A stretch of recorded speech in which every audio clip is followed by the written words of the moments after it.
छायावाद पढ़ेंगे अध्याय 16। इससे पहले हम डिटेल में भारत हिंदू युग पढ़कर आ चुके हैं, ठीक है?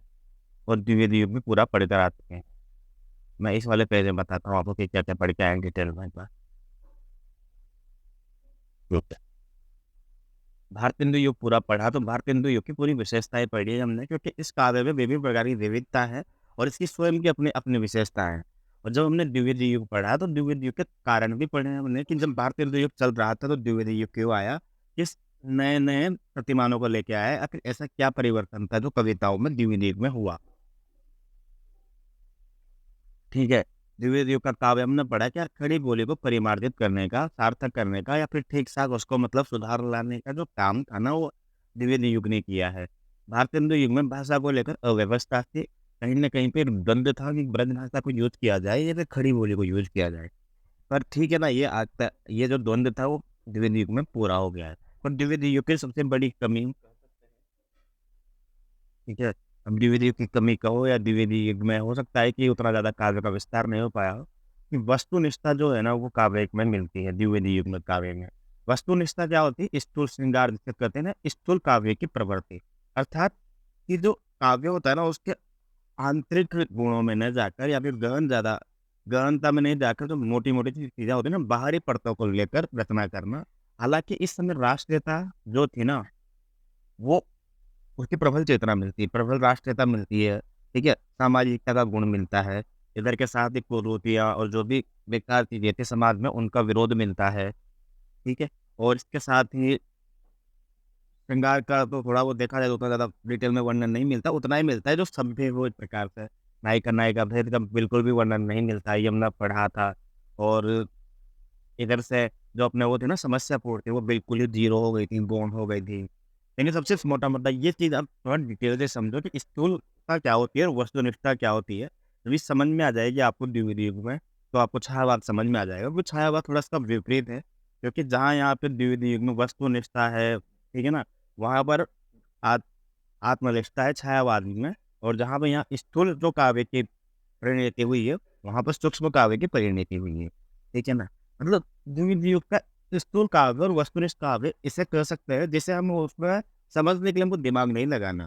ठीक है ना? जो मतलब सीधे-सीधे तथ्यों की बात करता है और सीधे-सीधे हल की बात करता है, उसमें कोई गहराई नहीं है। अर्थात माधुर्य गुण की कमी पाई जाती है ऐसे काव्य में, माधुर्य गुण की। ठीक है ना? 3 प्रकार के काव्य गुण होते हैं ना, ओज गुण होता है, माधुर्य होता है, वो वाला, है ना? तो वो वाला हुआ था कि माधुर्य गुण की कमी पाई जाती है। तीसरा काव्य कौन-सा होता है मुझे ध्यान नहीं आ रहा है, मैं बताना कौन-सा होता है? एक तो ओज रस से परिपूर्ण काव्य होता है, जिसमें ट, ठ, ड, ड की ध्वनि आती है, जिसमें प्रकार से ओज का भाव होता है, आक्रोश का भाव होता है। एक माधुर्य वाला भाव होता है, जिसमें गहनता से समझने पर या अर्थ प्रसाद, हाँ। प्रसाद वाला जो होता है ना, वो बिल्कुल इसमें कोई ऐसा नई बात नहीं होती है। प्रसाद मूर्ति युक्त जो काव्य होता है, वो सीधा सरल काव्य होता है, अभिधा से युक्त काव्य होता है ये। समझ में आसानी से आ जाता है, इसमें समझने के लिए कोई गहनतम ऐसे दिमाग नहीं लगाना पड़ता। माधुर्य गुण वाला सबसे श्रेष्ठ होता है, जिसमें मतलब एकदम देखा जाए तो अर्थ गहराई में जाके खुलता है, ठीक है ना? तो ये बहुत आसान चीज़ें हैं, छायावाद युग हम पढ़ेंगे। डिफरेंस पता होना चाहिए आपको कि स्थूल श्रृंगार के ये द्विवेदी युग के बाद छायावाद की शुरुआत क्यों हुई है, कब से हुई है ना? द्विवेदी पढ़ा हमने तो महावीर प्रसाद द्विवेदी को पढ़ा। महावीर प्रसाद द्विवेदी के समय के जितने द्विवेदी युग के लेखक हो सकते थे, उन सबको पढ़ा। उनकी जितनी महत्वपूर्ण रचनाएँ हो सकती थी, सिर्फ़ और सिर्फ़ उन्हीं को डिस्कस किया है। कोई काव्य पंक्ति यदि महत्वपूर्ण थी, उनको विस्तार से पढ़ा है हमने। इसके अलावा विभिन्न प्रकार की जो भी रचनाएँ लिखी गई हैं, चाहे वो काव्य रचनाएँ हो, चाहे वो गद्य रचनाएँ हो। गद्य रचनाओं में चाहे निबंध हो, उपन्यास हो, कहानियाँ हो, चाहे वो आत्मकथा, जीवनी, यात्रा, वृत्तांत, इन सब के बारे में हमने विस्तार से चर्चा की है। चाहे वो भारतेंदु युग हो, चाहे द्विवेदी युग, दोनों में। अब हम छायावाद पढ़ेंगे, ठीक है ना? बाकी प्लेलिस्ट आपको मिल ही जाएगी, आप जैसे मेरे चैनल पे जाओगे, जो-जो वीडियो यूट्यूब पे डलेगा, जो कल तक डल जाएगा, इसी में ही आपको प्लेलिस्ट मिल जाएगी नीचे और भी क्रम से, ठीक है ना? जैसे इस क्लास का जो भी नाम होगा 14, 15, 16, 17, 18, उसके बाद उसकी बैक वाली क्लास आपको पूरी मिल जाएगी, ठीक है? और हम तो थंबनेल भी चेंज करते हैं। जैसे द्विवेदी युग चल रहा है, तो द्विवेदी युग का थंबनेल एक जैसा ही रहेगा 5-7 क्लासेस का। भारतीय युग में शक्ल चेंज हो जाएगी, फिर अन्य जो भी काल होगा उसके लिए अलग से। तो ऐसा कन्फ्यूज़ होने की ज़रूरत नहीं, कोई एक ही फ़ोटो आपको दिखाई नहीं देगा, ठीक है ना? छायावाद युग शुरू करते हैं फिर तो।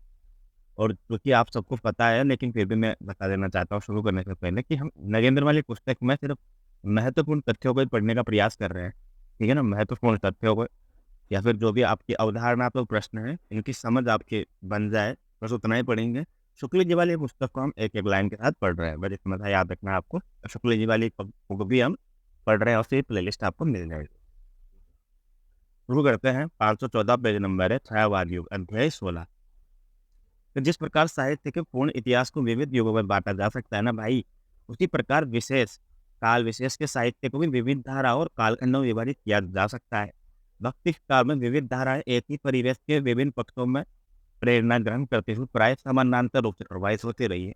किंतु आधुनिक काल का जीवन सिर्फ एक ही काल में अनेक मुखी प्रसार का जीवन नहीं है। समय की गति के साथ-साथ विकासशील है। विज्ञान के आविष्कार और उनसे उत्पन्न होने वाले प्रभावों के कारण जीवन द्रुत गति और निरंतर परिवर्तित होता रहा है। प्राचीन काल में प्राचीन काल में जीवन की प्रगति पहले विचार के स्तर पर होती थी, आध्यात्मिक आंदोलन के रूप में दिखाई देती थी। किंतु आज के जीवन का विकास पहले भौतिक आधार पर होता है और फिर ये भौतिक विकास युग को आध्यात्मिक विकास के लिए आवेदित करता है। आज के विद्वानों के सामने सांस्कृतिक विकास, भौतिक और आध्यात्मिक दोनों पक्षों के विकास की समस्या एक गंभीर और जटिल समस्या है, जिसे प्राय दो संस्कृतियों की समस्याओं के रूप में प्रस्तुत किया जाता है। विवेच्य युग में आधुनिक युग को इस सांस्कृतिक समस्या का आरंभिक रूप मिलता है। चाहे विवेच्य युग आ जाए, चाहे आलोच्य युग आ जाए, दोनों का अर्थ है द्विवेदी युग, ठीक है ना? आलोच्य युग आ जाए, चाहे विवेच्य आ जाए, दोनों का अर्थ है द्विवेदी। और द्विवेदी कौन है ये अपने? महावीर प्रसाद द्विवेदी। 1864 के आसपास जन्म मिलता है, पिता इससे 20 साल बड़े, 1884 में मिलता है अपने जन्म, इनका शुक्ल जी का। और इस पर विचार करने से पहले इस काल की सब सीमा, नामकरण और परिवेश पर विचार किया जाएगा। चलो आप यहाँ डिस्कस करते हैं, छायावाद का क्या समय माना जाता है। वर्ष विशेष के साहित्यिक युग का आरंभ करने पे थोड़ा बहुत मतभेद हो सकता है, यार विशेष वर्ष से कैसे आप आरंभ मान सकते हो। लेकिन इसलिए जब छायावाद का आरंभ सन 1918 से परंतु 1938 में माना जाता है, तो इन सीमाओं के आधार पर इन वर्षों और इनके आसपास 2-4 पन्ने और 2-4 साल की रचनाएं भी होती है। अर्थात खुद नगेंद्र लाल की पुस्तक में ये खुद क्लियर कर देना चाहिए कि 18 का मतलब ये नहीं है कि यार एग्जैक्ट 18 में शुरू हुआ है तो 19 में द्विवेदी की रचना नहीं लिखी गई है, या 20 में बिल्कुल भी नहीं लिखी गई है, और 38 में खत्म हुआ है तो इसका मतलब ये नहीं कि 39 और 40 में छायावादी रचनाएं नहीं लिखी गई। बस हम मान सकते हैं कि 2-4 साल बाद तक यहाँ पे हो सकता है कि गौण रूप से लिखी गई हो या फिर कम मात्रा में। तभी तो कहते हैं ना यार, 1936 में आप कैसे मान सकते हो छायावाद का अंत, क्योंकि 1936 के आसपास तो राम की शक्ति पूजा, कामायनी जैसी इतनी बेहतरीन रचनाएं आई हैं। 1935 के अंत में कामायनी, 1936 में राम की शक्ति पूजा, 2-4 साल बाद की रचनाएं होती हैं। इसलिए दोनों छोरों को 2-4 साल इधर-उधर कराया जा सकता है, सरकाया जा सकता है। आचार्य रामचंद्र शुक्ल जी ने आधुनिक कविता के तृतीय उत्थान की सीमा का आरंभ संवत 1975 से, यानी कि 1918 से लेके माना है। 1918 को ही छायावाद की आरंभिक सीमा मानने का कारण यह है कि छायावादी पद्धति की रचनाएं इसके आसपास प्रकाशित हो गई थी। कौन-कौन से? जैसे निराला की जुगी की कली, इसके अतिरिक्त पंत की पल्लव और कुछ कविताओं की रचनाएं भी 1920 के आसपास हो चुकी थी। इसलिए पल्लव जो है 1928-29 के आसपास प्रकाशित होता है ये तो, लेकिन इसकी कुछ कविताओं की रचनाएं जो है वो 20 के आसपास से छप गई थी, ठीक है ना? छायावाद का घोषणा पत्र बोलते हैं वैसे भी हम। इसलिए ये स्पष्ट है कि इस काल के आसपास साहित्य में एक नए मोड़ का आरंभ हो गया था। वो कोई तथ्य अगर मेरे मुँह से बाय चांस गलती से गलत निकल जाए तो मुझे उसी वक़्त बता देना, अगर किसी को याद हो। अगर आप लिखोगे तो हो सकता है कि मुझे मतलब पढ़ूँगा नहीं, क्योंकि मैं भी क्या सुन रहा हूँ ना आपको, टेलीग्राम वालों को। तो कोई तथ्य अगर निकल जाए तो मुझे उसी समय बता दो। इसलिए ये स्पष्ट होता है कि इस काल के आसपास साहित्य में एक नए मोड़ का आरंभ हो गया था, जो पुरानी काव्य पद्धति को छोड़कर एक नई पद्धति का निर्माण का सूचक था। सन 1935 में छायावादी काव्य चेतना को मूर्तिवान करने वाली कृति काया कामायनी का प्रकाशन हुआ था। उधर सन 1936 में प्रांतों में कांग्रेस के मंत्रिमंडल स्थापित किए गए, किंतु जब ब्रिटिश सरकार ने भारतीय प्रतिनिधि दलों से बातचीत किए बिना ही भारत में विश्व युद्ध में शामिल होने की घोषणा कर दी, तो सन 1939 में मंत्रिमंडलों ने त्याग पत्र दे दिए। देखो, इससे कहते हैं वाक्य इतिहास इतिहास लिखना कि मतलब उस कालखंड के जो क्षण विशेष है ना, विधिवाद इतिहास की यही सबसे बड़ी होती है कि जनता की चित्तवृत्ति और क्षणवाद को भी साथ में लेकर चलना, कि उस समय क्षण में, उन पलों में या उस इस स्थिति में किस प्रकार का सामाजिक अंकन क्या हो रहा है, समाज की क्या स्थिति है, देश की क्या स्थिति है, तो उसका प्रभाव जाहिर-सी बात है रचना पे पड़ेगा ही पड़ेगा ना। तो 1939 में मंत्रिमंडलों ने त्याग पत्र दे दिया। इससे स्पष्ट है कि 1936 से है ना? 1939 तक का समय आधुनिक भारतीय इतिहास में नए मोड़ का सूचक है। कांग्रेस के मंत्रिमंडलों में शामिल होने की तरह-तरह की प्रतिक्रिया हुई है, जो जीवन में एक नई चेतना के उदय की निशानी थी। इस काल के छायावादी कवि स्वयं भी अपने छायावादी भावबोध के अतिक्रमण करने का प्रयास कर रहे थे। ठीक है ना? अर्थात जो छायावादी कवि थे, वो भी इससे बाहर जाने का प्रयास कर रहे थे। पंथ का युगांत, अभी हमने पढ़ा था लास्ट बार यूजीसी नेट में प्रश्न आया था ये, निराला की अनामिका 1938 में।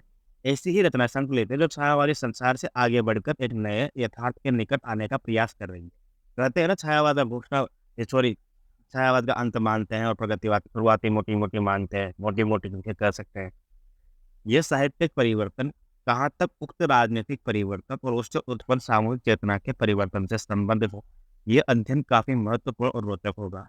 वैसे ये स्पष्ट है कि सन 1938 के आसपास छायावादी काव्य धारा क्षीण होकर एक नए प्रकार के काव्य में आगमन को सूचना दे रही थी। इसलिए सन 1938 को हम छायावाद की आखिरी सीमा माना जा सकता है। सीमांकन के भारतीय विविध युग के नामकरण की समस्या भी महत्वपूर्ण है।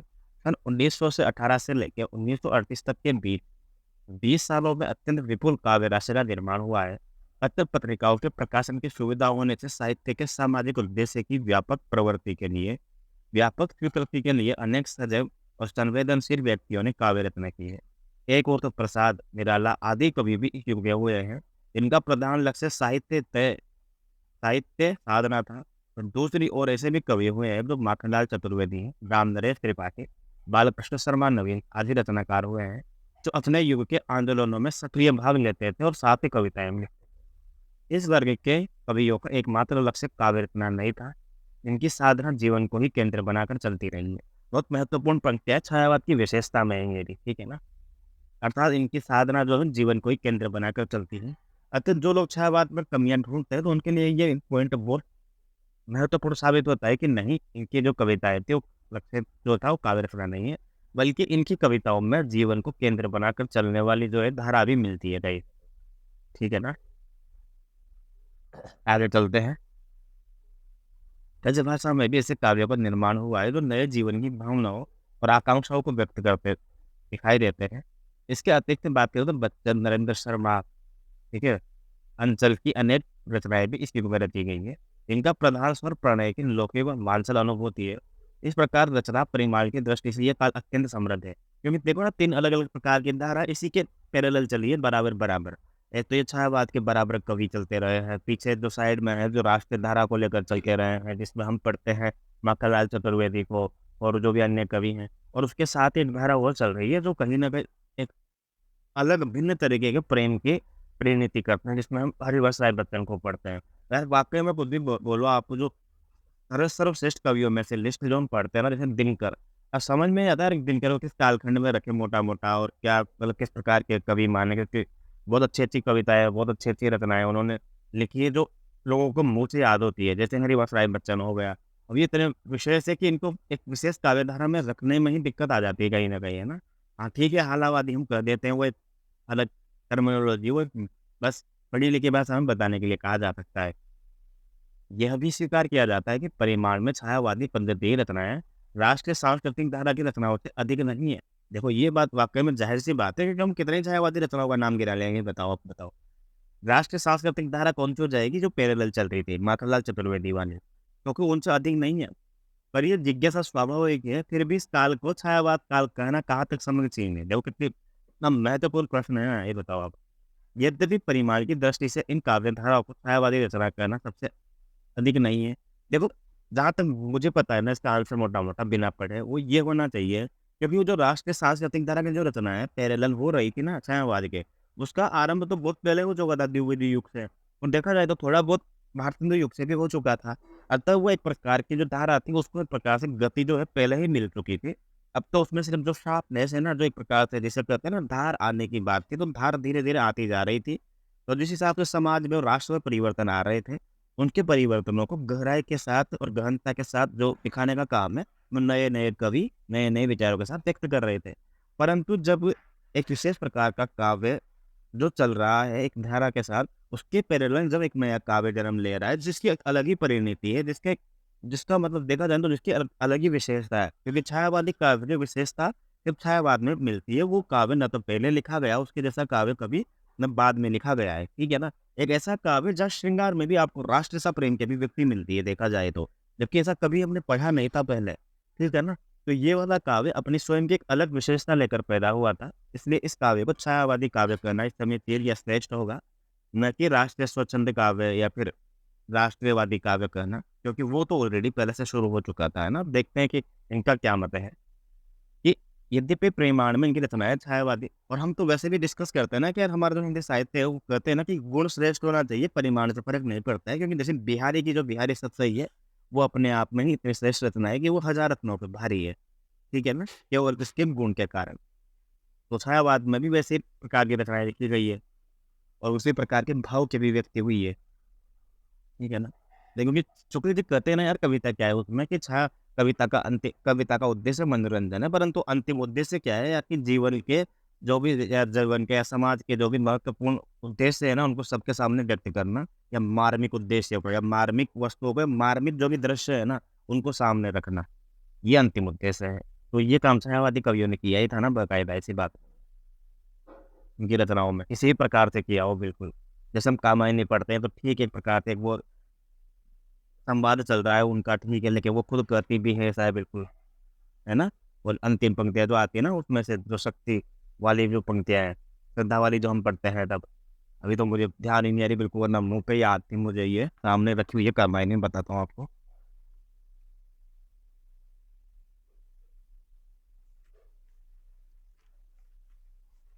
हाँ, ये रही वो पंक्तियाँ, ये देखो कि विश्व की दुर्बलता बन बने, पराजय का बढ़ता व्यापार, फँसाता रहे उसे सविलास शक्ति का क्रीड़ामय संचार, और शक्ति को विद्युत कण जो व्यस्त विकल्प बिखरे हैं हो निरुपाय, समन्वय उसका करे समस्त विजयिनी मानवता हो जाए। अर्थात शक्ति के समन्वय की बात यहाँ की जा रही है साहिब बिल्कुल। और ये पंक्तियाँ भी कितनी बढ़िया है ना। और ये क्या तुम सुनते नहीं विधाता का मंगल वरदान, शक्तिशाली हो विजय बनो विश्व में बुधराज जयकार, डरो मत अरे अमृत संतान, अग्रसर है मंगलमय वृद्धि, पूर्ण आकर्षण जीवन केंद्र खींची, आवेगी सकल समृद्धि। ये पंक्तियाँ बोल रही है, श्रद्धा बोल रही है ये मनोज से, ठीक है ना? कितनी बढ़िया पंक्तियाँ थी ना ये भी, कि कौन तुम संसती जल निधि तीर तरंगों से फेंकी मणि एक, कर रहे निर्जन का चुपचाप प्रभा की धारा से अभिषेक। शुरुआती पंक्तियाँ तो याद की थी, पर लास्ट वाली पंक्तियाँ अभी नहीं हो पाई, धीरे-धीरे चल रहा है प्रक्रिया। यद्यपि परिमाण की दृष्टि से इन काव्य धाराओं में छायावाद की रचनाएँ सबसे अधिक नहीं है, फिर भी वह निश्चित रूप से इस युग की सर्वाधिक महत्वपूर्ण उपलब्धि है। इसके 3 कारण हैं। पहला तो ये है कि कवित्व की दृष्टि से, अर्थात अनुभूति की तीव्रता बहुत बढ़िया, सूक्ष्मता और अभिव्यंजना शिल्प के उत्कर्ष की दृष्टि से ये काव्य राशि सर्वश्रेष्ठ है।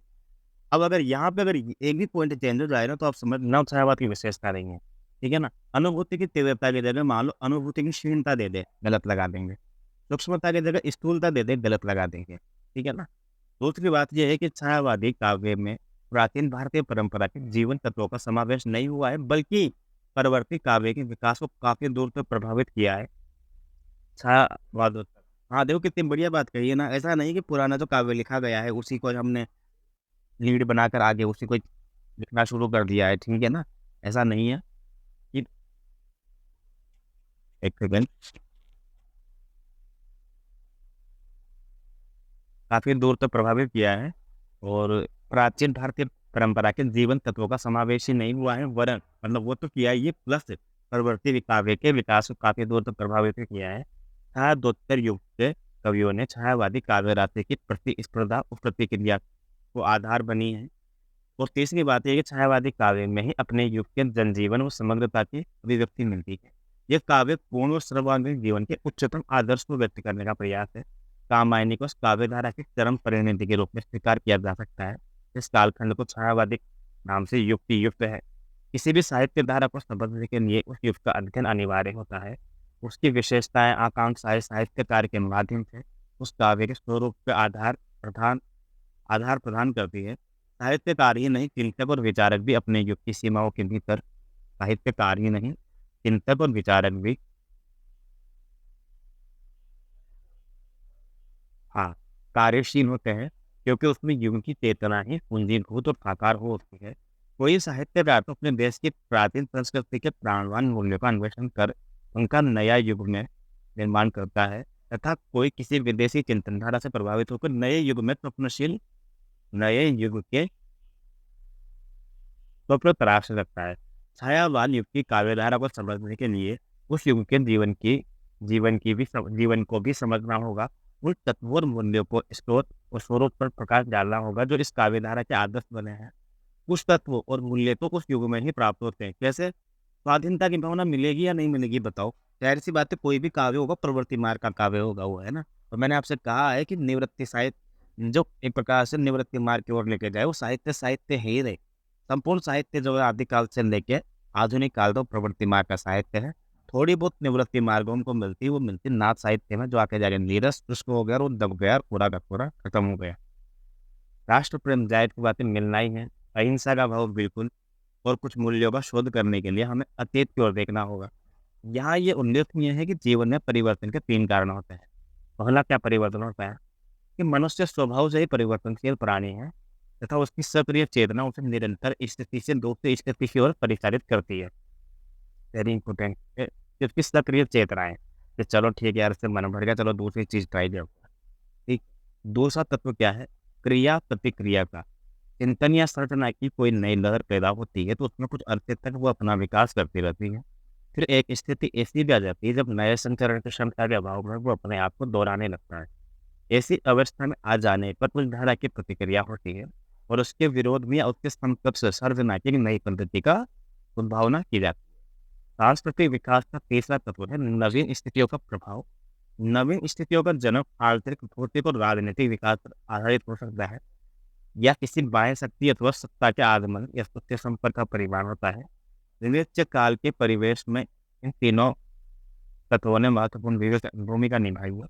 किंतु इस युग का सबसे विराट और कटु सत्य था बाहरी शक्ति अर्थात ब्रिटिश साम्राज्यवादी सत्य का प्रभाव। बहुत बढ़िया, ये आपको ऑलरेडी पता भी है। सबसे पहले छायावाद युग की साहित्यिक विरासत पर विचार करना उचित होगा। इस युग में पूर्व का काव्य द्विवेदी युगीन व्यापकता नैतिकता से आक्रांत है। महावीर प्रसाद द्विवेदी ने काव्य की सामाजिक उपयोगिता को ध्यान में रखते हुए साहित्य में सरलता, असलियत और जोश पर बल दिया है। इनमें असलियत वाली बात सबसे अधिक महत्वपूर्ण है। भारतेंदु हरिश्चंद्र ने रीतिकालीन काव्यधारा का विरोध किए बिना साहित्य के सामाजिक जीवन के विविध रूपों और समस्याओं को चित्रित करने का प्रयास किया जा रहा था। देखो, विरोध अगर करता है ना तो विरोध एक भाषा के स्तर पे भी होता है ना, क्योंकि रीतिकाल जस्ट खत्म हुआ ही था ना, और रीतिकाल उन्होंने जानबूझ के थोड़े खत्म किया है। जो हमारी सामाजिक परिस्थितियाँ थी वही इस प्रकार से चेंज हो गई थी कि हम रीतिकालीन साहित्य लिख नहीं सकते थे चाह के भी। ठीक है। इसका प्रभाव ये हुआ कि साहित्य का पाठ, एक तो यार गाँव हो, गाँव में डीजे ना निकले, मतलब इस टाइम पे जब शादियों का माहौल हो, जैसा कभी होता नहीं, बट डीजे आरएस पर निकल जाने दो पीछे। ठीक है, आप लोग तो पर्दे के पार है, ना सकते हो चाहो तो। गाने तो मुझे भी समझ में नहीं आते राजस्थान के कुछ जो अभी आधुनिक भाव बोध के जो गाने हैं। अब कोई कह नहीं सकता कि छायावादी गीत है या फिर राष्ट्रीयता से परिपूर्ण। तो ठीक है, चलिए पढ़ते हैं, निकल गए। इसका प्रभाव यह हुआ कि साहित्य का पाठ विस्तृत होने लगा। साहित्य में प्राकृत जनों के जीवन की स्वीकृति निश्चित रूप से युगांतर के सूचक बने, किंतु भारतेंदु युग पर रीतिकालीन प्रभाव भी काफी व्यापक था। इसका एक कारण तो यह है कि इस युग में ब्रजभाषा को काव्य भाषा के रूप में स्वीकार किया गया था। इसलिए क्योंकि कोई भी कालखंड को जब हम विरोध करते हैं तो वो जानबूझ के थोड़े करते हैं यार, एकदम बिल्कुल कि बस सोच के थोड़े ना नया काव्य लिखते हैं हम, है ना? बिल्कुल, वो तो समाज की या फिर जो भी उस प्रकार की परिस्थितियाँ होती है उसकी डिमांड होती है, वो तो ऐसा है।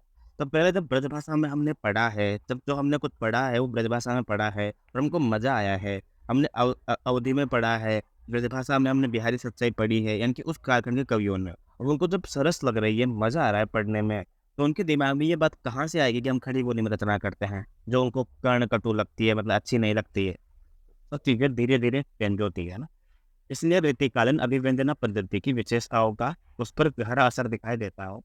दूसरा कारण यह है कि उस युग में भक्ति और श्रृंगार की पुरानी परंपरा का प्रभाव भी विद्यमान था, किंतु उस प्राचीन रंग के साथ अब भारतीय को काव्य में नई अदा भी दिखाई देती है जो उसे अपने युगबोध की स्वीकृति से प्राप्त हुई है।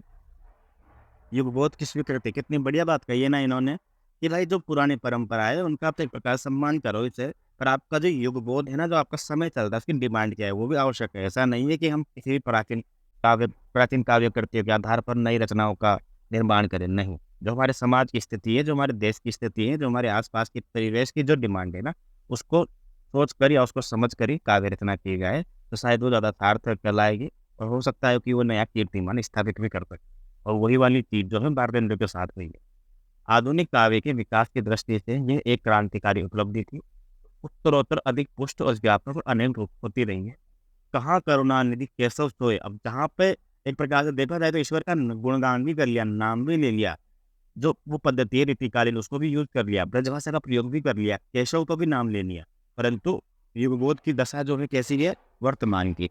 अर्थात कि जैसी रचनाओं में भारतेंदु अपने युग जीवन की दुर्दशा को देखकर सामाजिक सुधार के लिए केशव का स्मरण कर रहे थे। द्विवेदी युग के हरिओद ने, गुप्त जी ने कृष्ण और राम के चरित्र का सहारा लेकर देश के उद्धार की साधना में तत्परता दिखाई है। उसी प्रकार प्रसाद और निराला पंत महादेवी भी शिव दर्शन, अद्वैत और भक्ति वेदांत अरविंद दर्शन, निर्गुण निरालाकार की प्रणयनुभूति का आधार ग्रहण करके सामाजिक चेतना को दिशा देने का प्रयास करते रहे। भारतेंदु हाँ, भारतेंदु के केशव ही इन विविध दार्शनिक आध्यात्मिक आस्थाओं के रूप में व्यक्त होते दिखाई देते। द्विवेदी युग में रीतिकालीन संवेदना का तीव्र विरोध, ठोस यथार्थ के चित्रण का प्रबल आग्रह दिखाई देता है। काव्य के नए माध्यम के रूप में खड़ी बोली की प्रतिष्ठा हो गई है। ये सारी वही विशेषताएं जो बता रहा है जो हमने ऑलरेडी डिस्कस कर ली है। ठीक है ना, बस चाहो तो आप इनको पढ़ सकते हो, ये आपकी अवधारणाओं को विकसित करने में बहुत महत्वपूर्ण योगदान देगा। इसीलिए हमने एक भी पंक्ति अभी तक नहीं छोड़ी है। काव्य के नए माध्यम के रूप में खड़ी बोली की प्रतिष्ठापित हो गई है। यह छायावाद युग की निकटतम पूर्व स्थिति। सच बता रहा हूँ, आपको ऐसे बहुत लोग मिलेंगे जो आपसे कहेंगे कि शुक्ल जी मत पढ़ो या नगेंद्र मत पढ़ो, ये वाली मेरी बुक रही है ना। वो मुझे तो खुद को आते हैं, झूठ नहीं बोल रहा। जब मुझे कोई छाया पुस्तक में कोई डाउट लगता है, किसी को भेजता हूँ तो मना करता है, बोलते कि तू इसको क्यों पढ़ रहा है, ये पढ़ वो पढ़े सब बिल्कुल। जबकि जो उनके खुद की बनाई हुई गाइड होती है ना, वो सेम कॉपी होती, जाहिर सी बात है। और मैं खुद हिंदी साहित्य का इतिहास लिखूंगा भी सही, तो मैं क्या अपने मन से थोड़े ना नए नए कवि उठा के लेके आऊंगा। मैं भी तो कुलजीत सर नगेंद्र वाली पुस्तक से ही डेटा उठाऊंगा ना। तो वही वाली बात है, वो भी वहीं से डेटा उठाते और फिर कहते हैं कि मेरी पुस्तक से देखो भाई, ये इतने 150 में से 130 क्वेश्चन मिले, 120। भाई वो तेरी पुस्तक से नहीं मिले, वो सिलेबस से आए हैं और आरपीएससी सिलेबस से देती है। और सिलेबस जो है वो नगेंद्र शुक्ल जी से बाहर नहीं है। और अगर और कवियों से आता भी है, हजारी प्रसाद से, राम कुमार वर्मा से, तो वो उसी से आता है जिनमें उनकी विशेषताएं। अर्थात राहुल सांकृत्यायन जिसके लिए जाने जाते हैं ना, उसी से राहुल सांकृत्यायन का प्रश्न आएगा।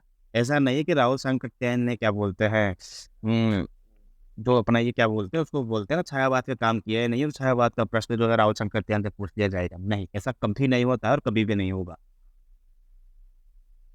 ठीक है, तो मेरे हिसाब से तो मतलब पढ़ लेना चाहिए टाइम टू टाइम अवधारणाओं को और बेहतर करने के लिए। छायावाद युग की निकटतम पूर्व स्थिति थी। हरिओद और गुप्त की रचनाओं में द्विवेदी युगीन चेतना पूर्णतम मुखर हो चुकी थी। साकेत की चेतना तो द्विवेदी युगीन भावभूत का अतिक्रमण करती दिखाई देती है। बहुत बढ़िया है, यहाँ पे छायावादी काव्य में न केवल द्विवेदी युगित की तीव्रतात्मकता का विरोध हुआ है, ठीक है ना, वही वाली बात है, वर्णन करना एकदम गहराई के साथ लंबे लंबे पदों के साथ, है ना, बल्कि उसकी स्थूल और सरस पदावली की भी प्रतिक्रिया हुई। अर्थात जो स्थूल और जो सरस पदावली थी ना, सरस पदावली वही हो गया एकदम दिमाग नहीं लगाना, आसान से समझ में आ जाने वाली चीजें एकदम, है ना। और स्थूल मतलब वस्तुनिष्ठता को लेकर बताना, इतना ज्यादा आदर्शवाद, मतलब इतना ज्यादा यथार्थवाद कि उसमें भी आदर्श की परिणति हो जाए बस। ठीक है ना, मतलब अच्छा अच्छा फील कराए बस, जो गहराई है उसमें जाना ही नहीं है। और कविता अंतर जगत की ओर उन्मुख होकर सूक्ष्म वक्र और सांकेतिक पदावली की अवतरित होने लगी है। द्विवेदी युग ने रीतिकालीन श्रृंगार भावना का तीव्र विरोध किया है। द्विवेदी युग ने रीतिकालीन, बिल्कुल करेंगे सही वो तो, किंतु इसकी प्रतिक्रिया छायावाद में लक्षित हुई है। उसमें रीतिकालीन श्रृंगार भावना के सूक्ष्म तथा स्थूल दोनों रूपों को नवीन स्वीकृति दिखाई देती है, जो इस युगबोध के यथार्थ बोध को अनुकूल। प्रणय अनुभूति की अभिव्यक्ति न सिर्फ छायावादी कवियों ने की है, बल्कि राष्ट्रीय भावना के कवियों ने भी की है। एक धारा में तो प्रणय और मस्ती की भाव की प्रधानता है। व्यापक दृष्टि से देखने पर ज्ञात होता है कि छायावादी युग भारत के लिए अस्मिता की खोज का युग है, बहुत बढ़िया। और सदियों की दास्ता के कारण भारतीय जनता आत्म केंद्रित हुई है, ठीक है ना, और रूढ़िग्रस्त हो गई थी। पाश्चात्य साम्राज्यवादियों के आगमन ने देश में विराट तूफान पैदा किया है। तो कितनी महत्वपूर्ण विशेषता है ना ये, कि छायावादी युग भारत के लिए अस्मिता की खोज का युग है। ये हो सकता है कथन और वो होता है ना, कथन और वो जो तर्क और कथन होता है उसमें भी आ जाए। आपको सही लगाना है कि हाँ भाई, छायावादी काव्य जो है भारत के लिए अस्मिता की खोज का भी युग है ये, है ना। पाश्चात्य साम्राज्यवादियों के आगमन ने देश के एक विराट तूफान पैदा कर दिया था, जिसके कारण रूढ़ियों में सुप्त देश की आत्मा पूरी शक्ति और उद्वेलन के साथ जाग उठी है। पाश्चात्य ढंग की शिक्षा ने, विशेषकर अंग्रेजी की शिक्षा ने, देश के बुद्धिजीवियों के सामने एक नए क्षेत्र का उद्घाटन किया है। परिणाम स्वरूप भारतीय मनीषी अपने परिवेश की त्रासपूर्ण विघटनमयी स्थिति के प्रति सजग हुए और उसके व्यापक सुधार की आवश्यकता की ओर ध्यान आकर्षित हुआ हो। इसलिए एक और कारण भी था जिसका संबंध ईसाई धर्म के प्रचार, सत्ता का संबल था। सत्ता का संबल पा करके ईसाई धर्म प्रचारक पाश्चात्य जीवन पद्धति की गरिमा और भारतीय सांस्कृतिक निष्ठाता का प्रचार करने लगे। राजनीतिक दार्शनिकता के साथ साथ सांस्कृतिक आक्रमण के यहाँ के चिंतकों को और भी अधिक आंदोलित कर दिया है। इसका परिमाण था भारतीय पुनर्जागरण का व्यापक आंदोलन, जिसके जन्म जाता थे राजा राम मोहन राय, स्वामी दयानंद, स्वामी रामकृष्ण परमहंस, स्वामी विवेकानंद और गोपाल कृष्ण गोखले, बाल गंगाधर तिलक और महात्मा गांधी आदि इसी विराट आंदोलन के नेता थे। इन सब महापुरुषों ने देश की अतीत परंपरा से मूल्यवान तत्वों को खोजकर उन्हें नए जीवन के अनुरूप ढालने का प्रयास किया है। चाहे व्यक्तिगत रूप से कवियों की आस्था इनमें से किसी एक प्रचारक पर रही हो या नहीं रही हो, यह स्पष्ट है कि ये कवि जिस वातावरण में सांस ले रहे थे, उसका निर्माण इन्हीं महापुरुषों के अथक प्रयत्नों के फलस्वरूप हुआ था। इसलिए ज्ञात या अज्ञात था उसे छायावाद युग के अधिकांश कवि इन लोक पुरुषों के सिद्धांतों से प्रभावित हुए हैं।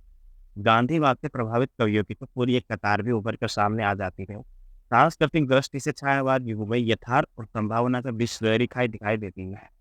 सदियों से रूढ़िग्रस्त भारत ने जब एकाएक अपने आप को वैज्ञानिक संबंध से पूर्ण पाश्चात्य संस्कृति के सम्मुख खड़ा पाया तो उसने अपने और युग के बीच में गहरी खाई का एहसास हुआ। ठीक है, ध्यान देने की बात यह है कि भारत में विज्ञान और यंत्रों का विकास सहज स्वाभाविक रूप से अपने प्रयासों का फलस्वरूप नहीं हुआ था, अपितु ये यहाँ साम्राज्यवाद के साथ आए थे। ठीक है, और विकास का साधन बनकर रही है। पता नहीं पर क्या लिखा हुआ है, मुझे दिखाई नहीं दे रहा है, पर ठीक है, वो पता खास इंपॉर्टेंट नहीं है। वरन शोषण का साधन बनकर आए हैं। जाहिर सी बात है, जो भी वैज्ञानिकता या जो भी अनुसंधान हुए थे पाश्चात्य उन्होंने, तो हमारे भारत में वो भाई जाहिर सी बात हमारा खून पीने के लिए आए थे। शिक्षा का प्रचार प्रसार ठीक है, उनकी देन है। हो सकता है यातायात के साधन उन्होंने दिए हैं, पर ये तो नहीं दिए ना कि हमें वो एकदम हमें क्या बोलते हैं आसानी देना चाहते थे या हमें कोई संबल देना चाहते थे। नहीं, खून पीना चाहते थे और ज़्यादा हमारा कि भाई ये करके इनका आसानी से और ज़्यादा खून पिया जा सके। वो होता है ना सीढ़ी लगा के आराम से, उसी लिए उन्होंने ये चीज़ें बनाई, कोई हमारे फायदे के लिए नहीं बनाई। वो तो हम भारतीय हैं पक्के एकदम, जैसे कहते हैं ना बनिया बुद्धि वाले। गांधीवाद में यांत्रिकता का विरोध जो मिलता है उसका एक प्रधान कारण है, मगर जो भी वो देश में संचार व्यवस्था, यातायात, यांत्रिकता और नई शिक्षा पद्धति की स्थापना से राष्ट्रीय जीवन की एक नई यात्रा और साथ में नए तनाव का अनुभव कर रहा था। यह नई स्थिति मध्य युगीन जीवन मूल्य और आदर्शों के लिए चुनौती बनकर आई। ठीक है ना, गांधी जी आज होते तो हो सकता है मोबाइल का विरोध करने के लिए कहते भाई मोबाइल मत चलाओ ऐसा वैसा, बिल्कुल। पर ठीक है, वो अपने समाज की डिमांड है, कमी अगर हजारों है तो दो चार फायदे भी होते ही हैं। अब उन दो चार फायदों को देखें, कमियों को देखें। दोनों चीज़ों के पीछे द्वंद्व तो हमेशा चलता ही रहता है। ये द्वंद्व आज भी है, कल भी रहेगा ये द्वंद्व तो। ठीक है, इसे चलते हैं। नवीन शिक्षा पद्धति, अंग्रेजी के प्रभाव और अंग्रेजी से प्रभावित बांग्ला साहित्य के संपर्क ने व्यक्तिवादी भावना को जगाया है। गांधी जी की सबसे बड़ी विशेषता ये भी मान सकते हैं कि आप गुजरात से आया हुआ आदमी अंग्रेजी बढ़िया जानता है, दक्षिण अफ्रीका घूम के आया है, पता नहीं कितने देश, पर हिंदी के प्रचार प्रसार के लिए अच्छे से काम किया है। और हिंदी को एक प्रकार से राष्ट्र की भाषा बनाने के लिए भी उन्होंने अपना एक विशेष योगदान दिया है, न कि गुजराती को। नवीन शिक्षा पद्धति, अंग्रेजी के प्रभाव और अंग्रेजी से प्रभावित बांग्ला साहित्य के संपर्क ने व्यक्तिवादी भावना को जगाया, जिससे व्यक्ति का अहम उद्दीप्त होता, जो कुछ भी इस उद्दीप्त अहम के विरोध में आया है उसे अस्वीकार करने की, उसका विरोध करने की कोशिश की गई है।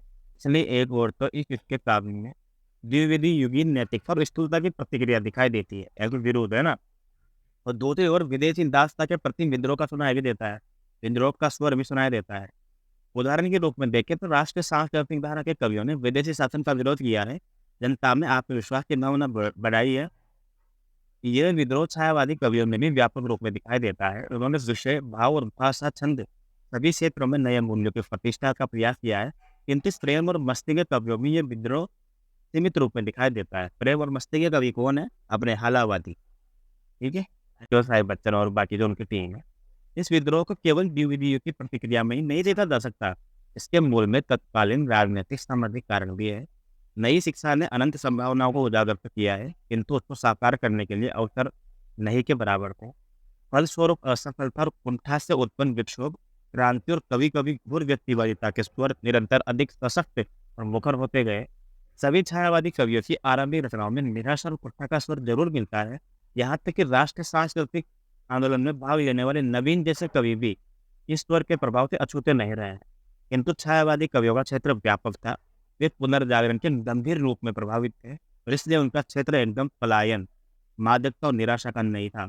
अतः पलायनवाद जो एक प्रकार से होता है कि सब कुछ हार के, यार एक होता है कि एक होता है अकेलेपन में बैठना, ठीक है ना, दूर जाकर किसी कोने में, तो एक उसे पलायनवाद नहीं कहेंगे। वो होता है आंतरिक शांति के लिए होता है, वो है ना, एक प्रकार से आंतरिक बनन के लिए हम कह सकते हैं।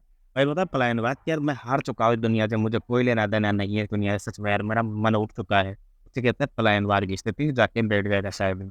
तो पलायनवाद, वो मादकता, वो निराशा जो है ना, छायावाद की विशेषता बिल्कुल भी नहीं है, ठीक है ना। उनके सामने जीवन का व्यक्ति, जाति और मानव मात्र के लिए जीवन का भाव पक्ष भी था। इसके लिए अनेक काव्य में बूंदियों के भी व्यक्ति व्यापक मानवीय स्तर पर हुए हैं। देखो कितनी बढ़िया बढ़िया विशेषता यार, कितनी बेहतरीन तरीके से इस पुस्तक में व्यक्त की गई है। देखो आप, है ना, तो 2-3 बार इसको पढ़ लेंगे जब हम, तो कितने बढ़िया तरीके से हमको जो हमारी धारणा है वो और ज़्यादा क्लियर हो जाएगी। उपयुक्त विवेचन चलते स्पष्ट है कि छायावाद युग ने भारतीय जीवन के विकास में अत्यंत महत्वपूर्ण भूमिका निभाई है। ये युग भारत के लिए आधुनिकीकरण का युग है, किंतु ये प्रतिक्रिया उसकी आंतरिक शक्ति से उद्भूत न होकर विदेशी शासन के परिणाम स्वरूप आई थी, ठीक है ना। और विदेशी शासन ने आधुनिकीकरण की प्रतिक्रिया को अत्यंत जटिल बना दिया था। वैसे उसका एक और आयाम भी है जो देश के पुनर्जागरण से संबंध हो, और उसका अतीत साहित्य, धार्मिक और दार्शनिक आदि परंपरा को रूपायित करता है। युग के कवियों ने द्विवेदीकालीन युगीन तीव्रतात्मकता के विरुद्ध सूक्ष्म भावनाओं की प्रतिष्ठा की है। तत्कालीन लोडियों और ईसाई धर्म प्रचारों के आक्षेपों के विरुद्ध अतीत के भारतीय प्राणवान मूल्यों की प्रतिष्ठा की है। आर्थिक राजनीतिक दासता के विरुद्ध स्वाधीनता, केवल राष्ट्र ही नहीं, मानव मात्र की स्वाधीनता के मूल्य की प्रतिष्ठा की है। इस युग की किसी काव्य धारा में एक प्रयास प्रधान दिखाई देता है, किसी में दूसरा। केवल छायावादी काव्य में तीनों का संयुक्त समन्वय रूपी निर्वाह होता है, ठीक है ना। और देखो साइड में क्या लिखा हुआ है। अब आते हैं काव्य धारा के बारे में।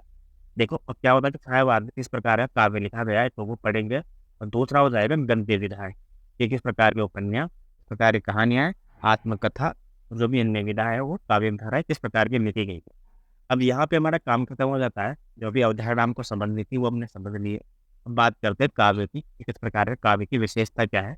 हालांकि छायावाद की विशेषता अपने आप में उसकी रचनाओं की, काव्य की विशेषताएं स्वतः हो जाएगी, पर फिर भी जो लिखा हुआ है अब हम मोटा मोटा देखेंगे यहाँ पे, ठीक है। तो पहले तो यहाँ पे राष्ट्रीय सांस्कृतिक कविता का उल्लेख किया है। ऐसा हम यहाँ पे अभी थोड़ा सा रुकेंगे और जो छायावादी कवि है ना उसको नहीं पढ़ेंगे, क्योंकि उसके पैरेलल चलने वाली एक और धारा है राष्ट्रीय सांस्कृतिक कविता, उसको हम पहले डालेंगे कि इस कालखंड के, क्योंकि नगेंद्र वाली पुस्तक में मैंने कहा ना आपको कि अब 1918 से इन्होंने आरंभ माना है, 1938 से। अभी इस कालखंड में जितनी प्रकार की रचनाएं लिखी गई है ना, उन सबका समावेश अपनी पुस्तक में करेंगे। चाहे भले वो द्विवेदीप से संबंधित हो, चाहे वो प्रगतिवाद से संबंधित हो, चाहे वो राष्ट्रीय सांस्कृतिक धारा से हो संबंधित हो, चाहे वो रीतिकालीन कविता हो, चाहे वो ब्रजमनस्तर से संबंधित हो, चाहे वो किसी प्रकार के ज्योतिष ग्रंथ हो, चाहे वो अर्थशास्त्र का हो, ये विशेषता भी कही जा सकती है, ठीक है ना। अब विवेच्य काल में भारतीय जीवन के लिए विषम संघर्ष का समय था। देश ऐसे साम्राज्यवादियों के चंगल में फंसा हुआ था जिनकी शासन पद्धति प्राचीन काल के विदेशियों से मुख्यतः भिन्न थी। ये हमारे काम का नहीं है, बिल्कुल हम पढ़कर आ चुके हैं ये, क्योंकि ये कहीं ना कहीं पृष्ठभूमि बताने का प्रयास कर रहा है हमको, क्या राष्ट्रीय सांस्कृतिक काव्य धारा जो बही है उसका कारण क्या है। तो आपको भली बात उसका कारण पता है, ठीक है ना। अब जाहिर सी बात है किस प्रकार की रचना इसमें की गई होगी वो भी हमको पता है, लेकिन मोटा मोटा देखते हैं नीचे से यहाँ से कि हाँ, इस देश के शोषण के ऊपर अपने देश की वृद्धि करना कॉमन सेंस की बात है। उनके प्रति आक्रोश होना स्वाभाविक ही था। ये आक्रोश धीरे धीरे बढ़ता गया है, इसके प्रति, अंग्रेजी शासकों के प्रति। स्वाधीनता संग्राम के रूप में फूट पड़ा है और महात्मा गांधी के नेतृत्व में आज़ादी का संघर्ष नए रूप में अहिंसा और सत्य पर आधारित असहयोग के रूप में सामने आया है। इस युग के राष्ट्रीय सांस्कृतिक काव्य में दो भावनाएं पूरी शक्ति के साथ व्यक्त हुई है। एक और तो कवियों ने भारत की आंतरिक विसंगतियों, विषमताओं को विषमताओं को दूर करने के लिए देश का आह्वान किया है। दूसरी ओर जनता को विदेशी शासन से मुक्ति पाने के लिए स्वाधीनता संग्राम में कूद पड़ने की प्रेरणा। माखनलाल चतुर्वेदी, रामगणेश त्रिपाठी, बालकृष्ण शर्मा नवीन, सुभद्रा कुमारी चौहान ने केवल राष्ट्र प्रेम को ही मुखरित नहीं किया है, अपितु कविताओं में अनुभूति की सच्चाई और आवेश भी दिखाई देता है। उदाहरण के रूप में माखनलाल चतुर्वेदी की कैदी और कोकिला जो शीर्षक से कविता थी, अपनी अनुभूति को एक उच्च स्तर और लोक सामान्य भावभूमि के स्तर पर व्यक्त करने के लिए प्रयास किए हैं। तो पहले तो ये प्रश्न ये हो गया इम्पोर्टेंट कि कैदी और कोकिला जो है किसकी रचनाएं हैं? माखनलाल चतुर्वेदी की। कैदी और कोकिला जो है किसकी रचना है? माखनलाल चतुर्वेदी की। अब परीक्षा के लेकर बात करते हैं अपन, ठीक है ना, परीक्षा के स्तर पर। ज्ञान वाली बातें हो गई, क्योंकि ज्ञान वाली बातें ना जो बहुत कम एग्जाम में पूछी जाती है, जरूरी नहीं है सभी एग्जाम में पूछी जाएगी, तो विशेष एग्जाम में जैसे आरपीएससी में तो कन्फर्म में पूछी जाती है, यूजीसी रेट में भी कन्फर्म में पूछा जाता है, ठीक है। बाकी और एग्जाम में इतना ज़्यादा नहीं पूछा जाता है यार, बट किसी में भी किसी की विशेषता पूछ ले तो आपको पता होना चाहिए, और उनको आप एक बेहतरीन टीचर बनेंगे तो आपको चीज़ें आनी चाहिए, कम से कम समझ विकसित होनी चाहिए थोड़ा इनकी। देखो ये पवित्र देखो लिखी हुई है यहाँ पे, क्या देख न सकते जंजीरों का गहना, हथकड़ियाँ क्यों यह ब्रिटिश राज्य का गहना, कोहलों का संरक्षण जीवन की तान, जिसकी पर लिखे अंगलियों ने गान, हूँ मोट खींचता लगा पेट पर जुआ, खाली करता हूँ ब्रिटिश अगड़ का हुआ। बहुत बढ़िया। इन पंक्तियों में ब्रिटिश साम्राज्यवाद के विरोध किसी भी ऐसे व्यक्ति की आवाज़ सुनी जा सकती है जिसे आज़ादी के लिए संघर्ष करने में जेलों में कैद किया गया हो। इस काल में देश के सर्वमान्य नेता थे महात्मा गांधी, इसलिए स्वाभाविक है आज़ादी के भाव से भरी कविता में गांधी दर्शन का गंभीर प्रभाव दिखाई देता है। स्वाधीनता संग्राम के प्रेरक मूल्य थे सत्य और अहिंसा, इनके साथ ही गांधी दर्शन में सामान्य जनता की समूह शक्ति के उपयोग का प्रयास दिखाई देता है। नीचे चलते हैं, बिल्कुल भी अपने काम कर नहीं है अब उतना ज़्यादा, क्योंकि हमने मोटी मोटी विशेषताएं पढ़ ली हैं। नीचे देखो एक पंक्तियाँ दी हुई है कि आत्मविश्वास के साथ संघर्ष के लिए तैयार हो जाएं। इसीलिए नवीन ने इन पंक्तियों में चिरदोहित और भिखमंगे भारत को जगाने का प्रयास किया। क्या कहा है? ओ भिखमंगे अरे पराजित, ओ मजलो अरे चिरदोहित, तो अखंड भंडार शक्ति का जाग अरे निद्रा सम्मोहित, प्राणों को तड़पाने वाली हुंकारों से जंथल झर दे, अंगारों के अंबारों में अपना ज्वरित पलीता भर दे। ठीक है, ये किसकी है पलीता धर दे वाली पंक्तियां? बाल कृष्ण शर्मा नवीन की पंक्तियां। मैंने कभी देखी नहीं कि एग्जाम में आई है, आपको याद होना चाहिए, क्योंकि आप इससे क्या है ना, माखनलाल चतुर्वेदी, मैथिलीशरण गुप्त, दिनकर, इनमें क्या कन्फ्यूज हो जाओगे। हालांकि जब अगर पंक्तियाँ आ जाए और याद नहीं रहेगी किसकी है तो आप दिनकर लगा सकते हैं। मैंने नोटिस किया कि यार दिनकर की पंक्तियाँ बहुत पूछी जाती है, बहुत बहुत ज़्यादा अच्छी मात्रा में, क्योंकि यार है भी सही ना यार, वो उतना ज़्यादा विशेष कवि भी है और उनकी जो काव्य रचना है वो उसी प्रकार की भी है, प्रसिद्ध पंक्तियाँ भी उनकी बहुत ज़्यादा है, ठीक है ना। तो अगर याद कर सको, मतलब याद इनकी कंठस्थ मत याद करो, पर कम से कम दिमाग में रखो कि हाँ ये भी रचनाएं हो सकती है बालकृष्ण शर्मा नवीन ने लिखी है। ठीक है, नीचे चलते और तो नीचे एक पंक्तियाँ दी हुई है, उसको पढ़ लेते हैं सीधा सीधा। हालांकि बीच में यूँ लिखा हुआ है कि धर्म समाज, आर्य समाज और प्रार्थना समाज स्वामी रामकृष्ण परमहंस, स्वामी विवेकानंद, स्वामी रामतीर्थ, अरविंद, महात्मा गांधी आदि ने प्राचीन सिद्धांतों को ही ग्रहण किया है और इसकी युग अनुरूप नई व्याख्याएं की है। यही सारा प्रयास वास्तव में प्राचीन भारतीय परंपरा ने उन मूल्यों की खोज का प्रयास है जो आज के युग को जीवन के लिए भी सार्थक और उपयोगी हो सके। छायावादी कवियों ने इस देश में एक व्यापक प्रक्रिया को अपनाया है जिसकी चर्चा आगे की जाएगी। राष्ट्रीय कवियों ने भी राम, कृष्ण, भीम, अर्जुन, हरिश्चंद्र आदि प्राचीन युग पुरुषों के चरित्र को उदाहरण देकर जनता में विश्वास और आस्था पैदा करने का प्रयत्न किया है। सियाराम शरण गुप्त जी की बापू कविता की पंक्तियां दी है ना कि प्राप्त इसे दूर के अतल से सत्य हरिश्चंद्र की अटलता, लब्ध इसे ताराग्रह मंडल से शिव प्रहलाद की अनंत भक्ति समुज्वलता, क्रुद्ध कुरुक्षेत्र के समर में सादा है अकाम ज्ञान कर्म योग इसने, पुण्यरत पांच जन्नेश्वर में जीवन का पाया है अमर योग उसने, इसने, है ना। बापू कविता है ये, है ना, बापू के बारे में कह रहे होंगे, जाहिर सी बात है। निराला ने भी कविता लिखी दिल्ली, ठीक है ना। कविता में देश के अतीत गौरव के साथ साथ वर्तमान दुर्दशा का भी वर्णन किया है। क्या ये वही देश है? भीम अर्जुन आदि का कीर्ति क्षेत्र, चिर कुमार भीष्म की पताका ब्रह्मचर्य दीप्त, उड़ती है आज भी जहाँ के वायुमंडल में, उज्ज्वल अधीर और चिर नवीन, श्री मुख से श्री कृष्ण के सुना था जहाँ भारत ने, गीता गीत सिंहनाद। ठीक है। और पंक्तियाँ लिखी हुई है आगे, मर्मवाणी जीवन संग्राम की सार्थक समन्वय ज्ञान कर्म भक्ति योग का। अब याद नहीं रखना ज़्यादा कुछ, याद रखो कि भाई हाँ, दिल्ली नाम से कविता है जो निराला की है, और क्या ये वही देश है? ये पंक्तियाँ भी जो है, किसकी पंक्तियाँ हो जाएगी? ये निराला की। ठीक, इम्पोर्टेंट हो जाएगा। बस पहली पंक्तियाँ अगर आप याद रख लो काफ़ी है। नीचे चलते हैं अब हम।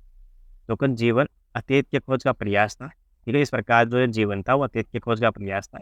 बिल्कुल इस पैराग्राफ को भी नहीं पढ़ेंगे, नीचे देखो आप खत्म हो रहा है जहाँ पर कि आध्यात्मिकता और सामाजिकता समन्वय जीवन के चतुर्दिक विकास के लिए अनिवार्य है।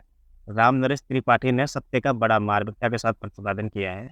मेरे लिए खड़ा था जोखियों के द्वार पर थे, मैं बाट जोहता था तेरी किस चमन में, बनकर किसी के आंसू मेरे लिए बहा तू, मैं देखता तुझे था मासूक के बदन में, मासूक के बदन। आलोच्य धारा की कई रचनाओं में प्रत्यक्ष रूप से देश की स्वाधीनता की मांग का, होम रूल का समर्थन किया है। हमारा देश किसी और का अधिकार नहीं छीनना चाहता है, हम तो केवल स्वराज्य अपने देश के वर्तमान और भविष्य को बनाने का अधिकार चाहते हैं। राम नरेश त्रिपाठी ने भी इस प्रकार से पंक्तियाँ लिखी है कि करेंगे क्या लेकर अपवर्ग, हमारा भारत ही सुख स्वर्ग, नहीं है किसी लक्ष्य का ध्यान, चाहिए केवल स्वत्व सम्मान, इसे तजकर क्या करूँ निर्मूल, करेंगे लेकर किंसुक फूल, प्राकृत पुरुषों का जीवन मूल, चाहिए केवल घर का रूल। ठीक है, ये इतना खास इंपॉर्टेंट नहीं है, बस हमने ये पंक्तियाँ पढ़ने के लिए पढ़ी थी। आगे चलते हैं अगले इस पैराग्राफ को छोड़कर। क्या पंक्तियाँ हैं? नीचे पंक्तियाँ दी हुई है। सुभद्रा कुमारी चौहान ने असहयोग और बलिदान की भावना प्रेरणा देते हुए पंक्तियाँ लिखी है। क्या लिखी है कि विजयनी माँ के वीर सुपुत्र, बाप के असहयोग ले ठान, गूंजा डाले स्वराज की तान, और सब हो जावे बलिदान। वैसे ये भी उतनी खास महत्वपूर्ण, ठीक है। बालकृष्ण शर्मा नवीन ने देश के युग को स्वतंत्रता की बलि वेदी पर मर मिटने के लिए क्या किया है? प्रेरित किया है कि है बलिवेदी सखे प्रज्वलित मांग रही ईंधन क्षण क्षण, आओ युग लगा दो तो तुम अपने यौवन का ईंधन, भस्म साथ हो जाने दो ये प्रबल उमंगे जीवन की, अरे सुलगने दो बलिवेदी चढ़ने दो बलि जीवन की। ठीक है, बालकृष्ण शर्मा नवीन जो है बलि की बात कर रहे हैं। ऐसे से चलते हैं। निराला की एक रचना है, निराला की आह्वान कविता में ध्वंस की बात की गई है ना। अब तो ये इंपॉर्टेंट हो जाएगा, ठीक है ना। आह्वान, आवाहन, ठीक है। क्या हो जाएगा? एक बार बस और नाच तू श्यामा, सामान सभी तैयार, कितने ही असुर चाहिए कितने तुझको हार, कर मेखला मुंड मालाओं से बन बन अभिरामा, एक बार बस और नाच तू श्यामा, भैरवी मेरी तेरी झंझा, तभी बजेगी मृत्यु लड़ाएगी, तभी बजेगी मृत्यु लड़ाएगी जब तुझसे पंजा, तेरी खड़क और तू खप्पर उसमें रुधिर भरूंगा माँ, मैं अपनी अंजलि भर पर। किंतु ये भाव विरल ही है, प्रधानता असहयोग आत्म बलिदान के भावों का ही है। इस काव्य धारा में अनेक रचनाओं में मातृभूमि की महिमा का वर्णन करने के संबंध में उस देवी के रूप में चित्रित किया है। निराला ने भारत माता का चित्र भी व्यक्त किया है। भारती जय विजय करे, कनक शस्य कमल धरे, लंकापन तल सतदल, गर्जी तोर में सागर जल, धोता सुटी चरण धवल, स्तव कर बहु अर्थ भरे, है ना। नीचे देखो पंक्तियाँ, ये पैराग्राफ छोड़ दो, दूसरा पैराग्राफ थोड़ा बहुत देख लेते हैं कि काव्य मूल्यों की दृष्टि से राष्ट्र सांस्कृतिक काव्य को स्पष्ट रूप से दो वर्गों में बांटा जा सकता है। पहले वर्ग में वो आते हैं जो अपने युग धर्म के साथ साथ संबंध होने के कारण सार्थक है। ऐसी रचनाएं प्राय वे हैं जो इस युग की विशिष्ट आंदोलनों या तात्कालीन उद्देश्यों को ध्यान में रखकर लिखी गई है। और दूसरे वर्ग में वे रचनाएं आती हैं जो अपने युग के लिए तो सार्थक है सही, साथ में उसमें युग निरपेक्ष उत्कर्ष की स्थिति भी दिखाई देती है। इन रचनाओं में केवल तात्कालीन सामाजिक राजनीतिक उद्देश्य नहीं है, अपितु इसमें मानव जीवन को शक्ति प्रदान करने वाला साम्य साधना न्याय परिधीनता और सामान्य मूल्यों की प्रतिष्ठा भी की गई है। बहुत बेहतरीन। राष्ट्रीय सांस्कृतिक धारा के प्रमुख कवि ये हम कल पढ़ेंगे, ठीक है। जितना हो सकता है 22 तारीख को। तो आज के लिए बस इतना ही काफ़ी है, ठीक है ना। अगली क्लास में करेंगे, ठीक है। आशा करता हूँ छायावाद का जो चैप्टर हमने पढ़ा था अच्छा लगा होगा। कोई डाउट वगैरह हो तो आप मुझे कमेंट कर देना, ठीक है। रिकॉर्डिंग बंद कर देता हूँ मैं तब।